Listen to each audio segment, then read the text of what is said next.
It might seem a little bit counterintuitive, right? But knowing what to do is very, very important.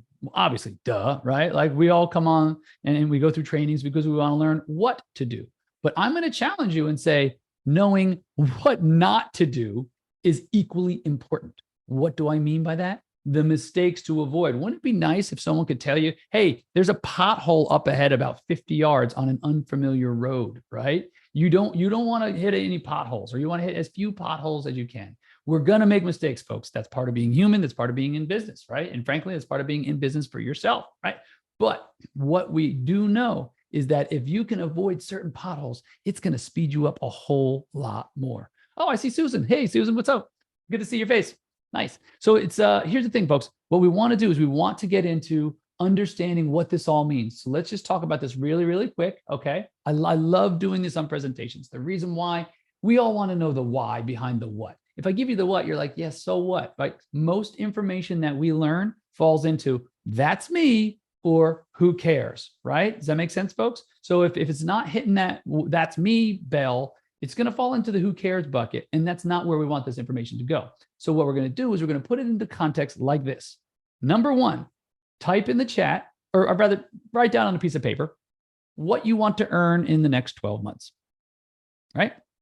Susan's familiar with this. We just did this last week on another presentation. The next number I want you to put down, okay, is going to be what you earned last year. So what you want to earn next year and what you did earn last year. Okay, I'm not asking you to put this in the chat yet. Okay, now once you take those numbers, you take what you earned last year and you subtract it from what you want to earn next year. And let's go ahead and put that number in the chat. I want to put this into context. You will understand a whole lot clearer when we put it into context for you. Okay, so what's that number look like? When you take what you want to earn next year minus what you earned last year and you enter that number in. So Tyler, 500, love it. Somebody's ambitious. Amber, 230. Max Payne, 250. That's a cool name. Mark Rankin, 200. Yes, yes, yes. Okay, boom. All right, guys. Okay, you see what that number is?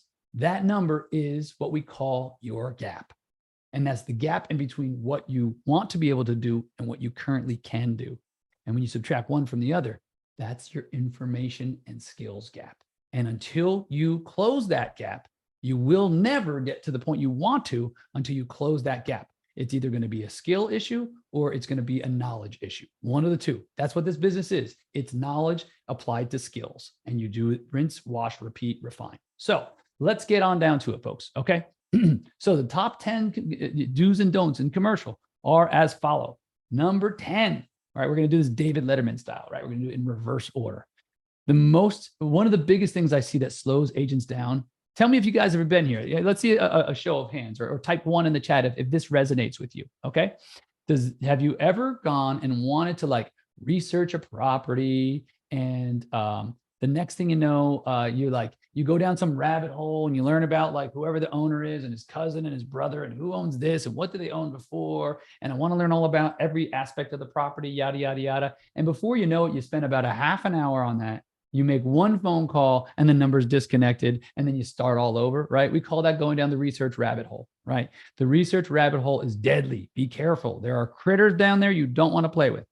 What I recommend is you take time to dedicate to research before you even pick up the phone. A lot of people they're like, oh, cool, I want to learn this. I want to start reaching out to people. And what happens is you hit a dead end very, very fast because we are creatures of habit. We are creatures of motivation. And when you start getting what's called a feedback loop, right? You get good feedback. It makes you want to do the thing more. And you get more positive feedback and it makes you want to do more and more and more. We are nothing more than Pavlov's dogs. For those of you that ever took like Psychology 101, right?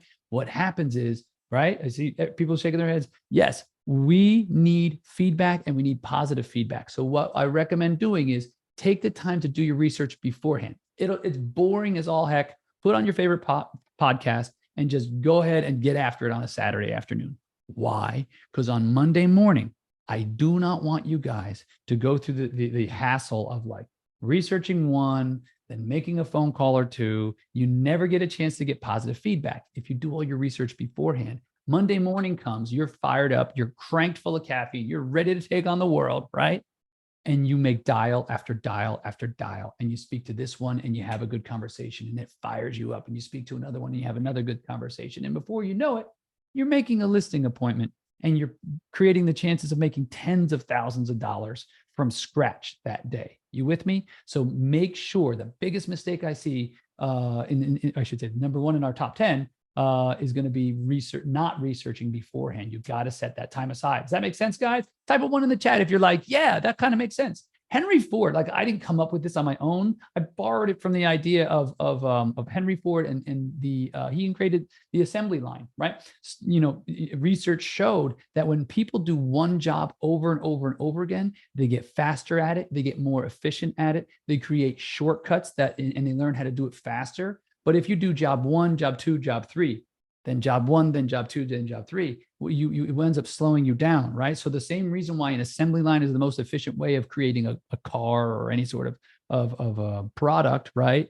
Batching your work is very, very important. Okay, now, next one up, not learning your contracts and paperwork cold. The cool thing is, right, in commercial, there's not much that you need to learn in terms of contracts. Everyone comes in, they're like, I want to learn the paperwork, I want to learn the contracts. That's fine. You typically, what I recommend for everybody is you use whatever your local state, like local MLS or state has in terms of like if they use like form simplicity. Highly recommend using the one, what we call boilerplate contract, right? Use that over and over again.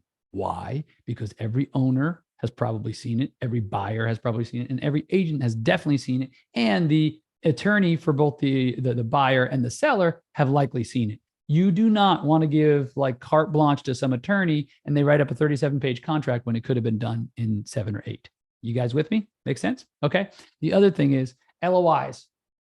Guys, unless you're doing it for leasing, do not bother with LOIs. And I'll tell you this. Why? Because they go back and forth and back and forth and back and forth. And at the end of a 2 or 3 week cycle of everybody kind of ignoring it because it's not legally binding, you got a piece of paper that's signed.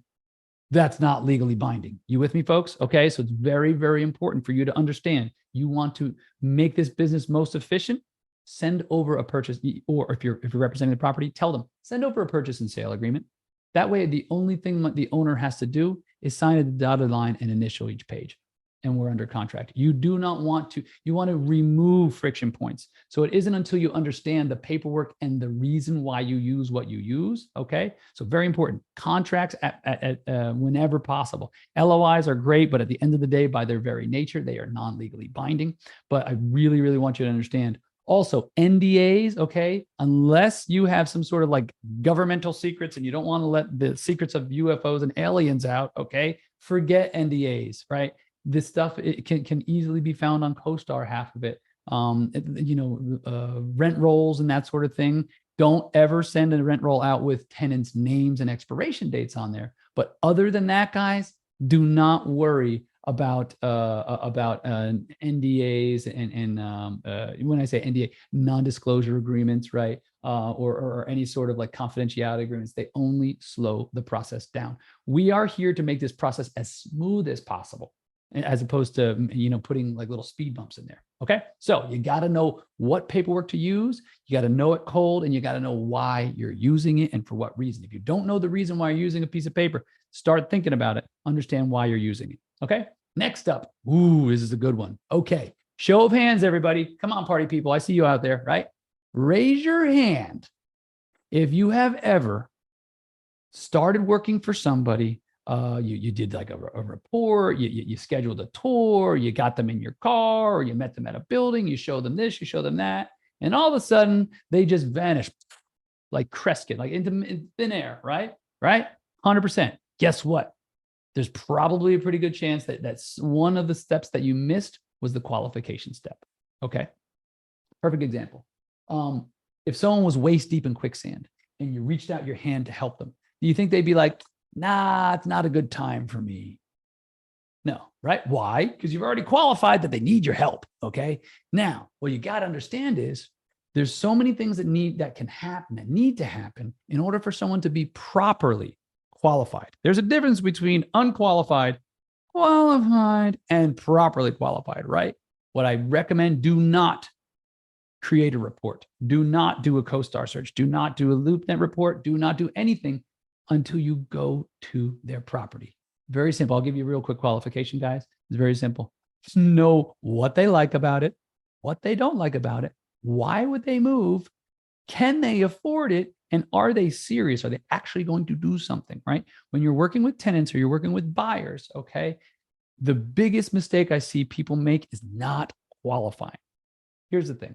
You can make okay money working with tenants and buyers. You're going to make the most working with sellers, hands down. Like no one's going to argue that, right? Everyone knows that fact. But if you sometimes you have to do what I call today money versus tomorrow money, right? If you only do today money, you only have today money. If you only do tomorrow money, you might not have enough to get you there, right? So you got to do a balance in the beginning of today money and tomorrow money. What's today money? Working with tenants, working with some buyers. Tomorrow money is definitely, going and working with sellers. Very, very important. But you got to have a balance oftentimes. Okay. But if you are going to do the things for today money, do them to the best of your ability, do them efficiently as possible. And the best way to do that is to qualify buyers and tenants. Is this ringing true, guys? Type a 2 in the chat if you're with me. Like if you're like, okay, yeah, this makes sense. Great. Thank you for the thumbs up, Theo. Yeah, he's with me. Gotcha. Okay, sweet. All right. Next up, guys, not knowing what your time is worth. Who here, show of hands, for those of you with cameras on, how many of you know what your time is worth right now? Okay, Janet does, Theo does. Okay, all right, guys, type what your time is worth, and then I'm going to go into and explain it for those who don't know what I'm talking about. You cannot afford to do tasks that are below your hourly rate. Like, so most people, let's say, I want to make $250,000 next year. Cool. Okay. Do you know that person's time is worth $125 an hour? If you don't, let me tell you about how I came up with that. 40 hours a week, 50 weeks of the year. You're going to take 2 weeks vacation, right?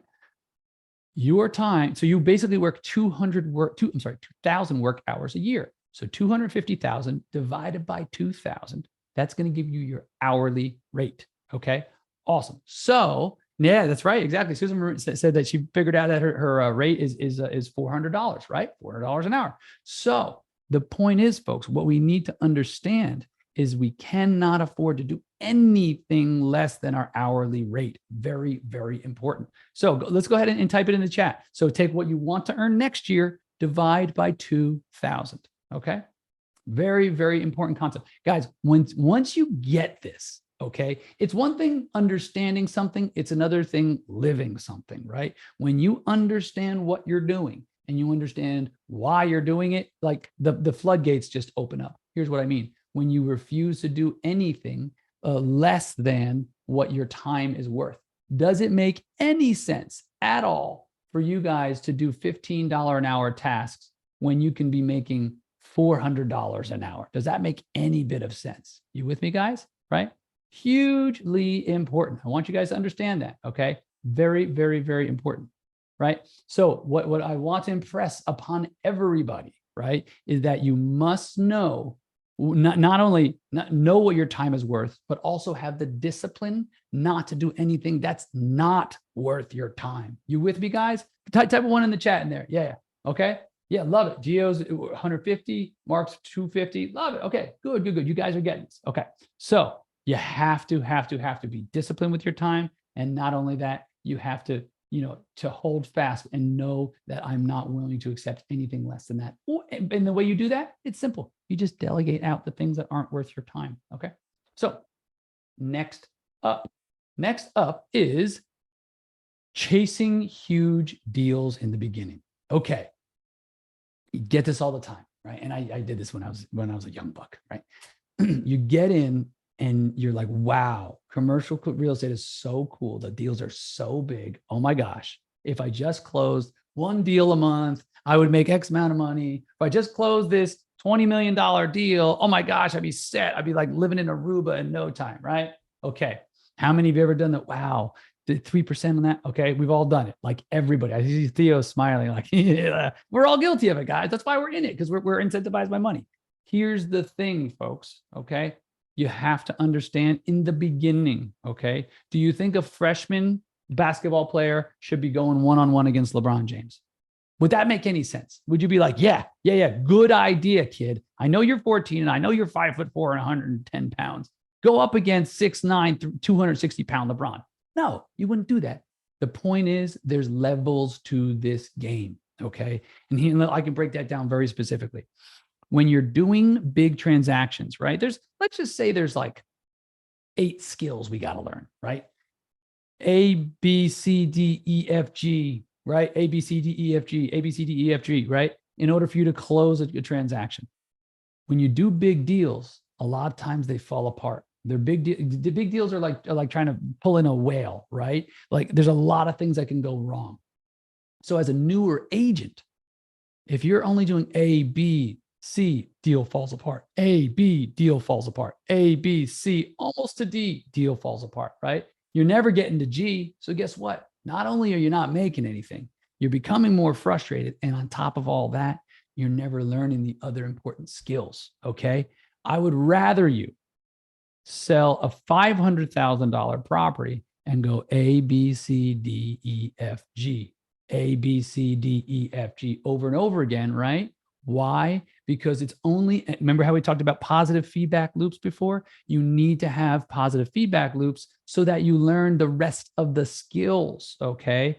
Very, very important. You can't get to the, to the penthouse without going through the lower penthouse. You have to be able to go through each step of the way. So the most important thing to understand is get deals that are within your wheelhouse. You'll get to those deals soon enough, okay? Can I tell you guys the fastest way to close a $10 million deal? Ooh, can anybody guess? Let's do this. Let's guess. Put in the chat. What's the fastest way to close a $10 million deal? The fastest way to get there. Can anybody guess? Let's see. 90 days. Okay. All right. What do we got here? What do we got?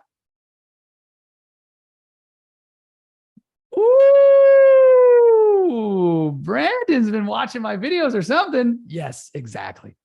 Guys, the fastest way to close a $10 million deal, it's to close 10 $1 million deals, because you're going to go A, B, C, D, E, F, G, A, B, C, D, E, F, G, and then you're going to get that feedback loop. You're going to rinse, wash, repeat, refine, rinse, wash, repeat, refine. Without that, without being able to close that in the beginning, you're never going to get all the feedback and the skills necessary. Okay, cool. What do we have next? Dun, dun, dun. Oh, it's so exciting. It's getting close to 1. Okay, right. So what we do, folks, right, is we walk people through a certain set of steps, right? The 4 steps of the dark horse process is very, very simple, but it's simple, it's just not easy. That makes sense, okay? What we teach people how to do is book their first meeting, prep for your first meeting, get your first listing sold. That's the process that we do. Very, very simple. If you noticed, right, before I said, what happens if you only do skill 1, 2, and 3, then it falls apart. 1, 2, 3, and it falls apart, right? Taking listings is no different than closing transactions on the buy side, in the sense that you in order for you to get good, you got to do all 4 of the steps. You with me, guys? And if you only do 1 or 2 of the steps, you'll never get good at all of them. Okay. Really, I cannot express this enough, guys, because for most people, they want to go after the big dogs. I would much rather you have what we call squirrel meat and deer meat, right? And eat a bunch of squirrel meat and deer meat, and then one day you'll be ready for the whale meat, right? But if you only go after whale meat, you're going to be awfully skinny, right? At least in the beginning, folks, right? So, okay, guys, if this is stuff that is making sense to you and you guys really want to put the pedal to the metal, okay, type #training if you'd like to understand more about our training. We take agents from wherever you are to being a consistent listing agent over a 6-month period, right? Most of our students, they get in, they start dialing, they start taking meetings in a week or 2. You can start taking your first listing in right around a month time, okay? If you wake up every day and you put in the effort, it's like the gym. There's 100% success rate at the gym if you show up, do your work, and eat right, right? If you follow the gym, it works every single time, okay? Cool. Oh, Susan, excuse me, super excited to have you. Susan's one of our brand new students. She's getting started just this week. Sorry, guys, got a little hoarse in my throat. So if you guys are interested, type #training in the comments and we will get moving. All right. Someone from the team will reach out. We'll get it figured out so we can get you scheduled for a call so you can learn a little bit more. So here's the thing, folks. What I want to impress upon everybody, at the end of the day, what you need to do is you need to block and tackle. A lot of people like to get very, very fancy, but what we find works over and over and over again are the simplest items. That's why we want you to chase in the beginning. It's okay to go after small deals. In the beginning, you have to know your fundamentals. You have to know what you're looking to do. You have to know what you're looking to accomplish in the sense of like, let me close 5 deals and get the skills necessary so that I can go after those bigger deals. In the beginning, it's important to know, you understand your market. It's important to learn proper habits. Why? Because good work habits are good work habits. And that will never go out of fashion. That'll never go out of style. New technology is not going to change that. If you learn communication style, think of it this way, folks. If we are not in B2B, we are not in B2C, no matter what anyone tells you, we are in H to H, which is human to human. And one of the biggest, most important things that I can impress upon everybody, right, is human to human contact. Reach out. Remember that old, was it MCI? Reach out and touch someone. Was it AT&T? Right? You have to reach out and touch people. This is a contact game. Okay. The more hands you shake, the more money you make. It is literally that simple. You're not going to do it hiding behind a computer screen. You're not going to do it with your thumbs texting. You have to reach out, talk to people, and go meet with people. If you guys are interested in a process, when I say a process, it means follow step 1, then step 2, step 3, step 4, and you get a result like a recipe. We have a process that we can help you with. Everybody knows that mentorship speeds up performance.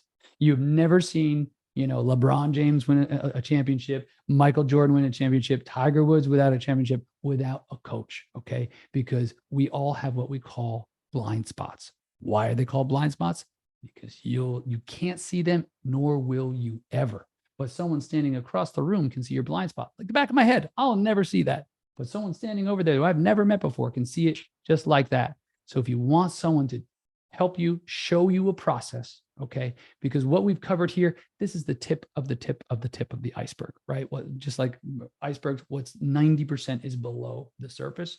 So if we can get you on the right path, you only have to learn this skill once. Think about it. Teach a man to fish, he eats for a lifetime, right? If we can teach you how to take one listing, you can take 1,000.